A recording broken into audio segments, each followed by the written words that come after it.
কদিন পরেই সৌদি আরবের মাটিতে বসে যাচ্ছে জনপ্রিয় franchise tournament Indian premier league IPL এর জমজমাট নিলাম।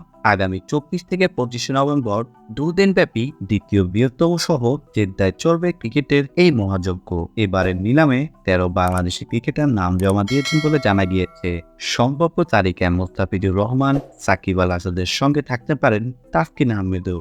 এর আগেও বেশ কয়েকবার আইপিএল এর ড্রাফটে নাম দিয়েছিলেন টাইগার এই পেসার। বেশ কয়েকটি ফ্র্যাঞ্চাইজি তাকে নিতেও আগ্রহ দেখিয়েছিল, কিন্তু শেষ পর্যন্ত বিসিবি থেকে সবুজ সংকেত না পাওয়ায় জমজমাট এই ক্রিকেট লিগে খেলার স্বপ্ন পূরণ হয়নি তার। নিলাম অনুষ্ঠানের আগে 6 জন ক্রিকেটারকে ধরে রেখেছে কলকাতা নাইট রাইডার্স। স্কোয়াড সাজাতে বাকি ক্রিকেটারদের নিলাম টেবিলে নিতে হবে বর্তমান চ্যাম্পিয়নদের। কোন কোন ক্রিকেটারকে নিতে পারে কেকেআর, তার একটি ধারণা পাওয়া গেছে ভারতীয় গণমাধ্যমে। ক্রিকেটারের রিটেন করা তালিকায় রয়েছেন সুনীল নারায়ণ, অ্যান্ড্রু রাসেল, রিঙ্কু সিং, রামনদীপ সিং, হার্ষিত রানা এবং বরুণ চক্রবর্তী। প্রসঙ্গত, আইপিএল এর সর্বশেষ আসরে খেলার জন্য দুটি ফ্র্যাঞ্চাইজি তাসকিনের সঙ্গে যোগাযোগ করেছিল।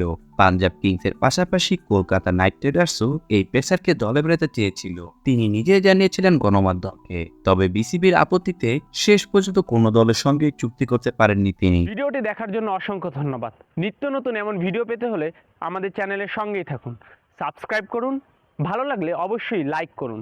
ভিডিও সম্পর্কে যে কোনো মন্তব্য করতে পারেন আমাদের কমেন্ট বক্সে। ধন্যবাদ।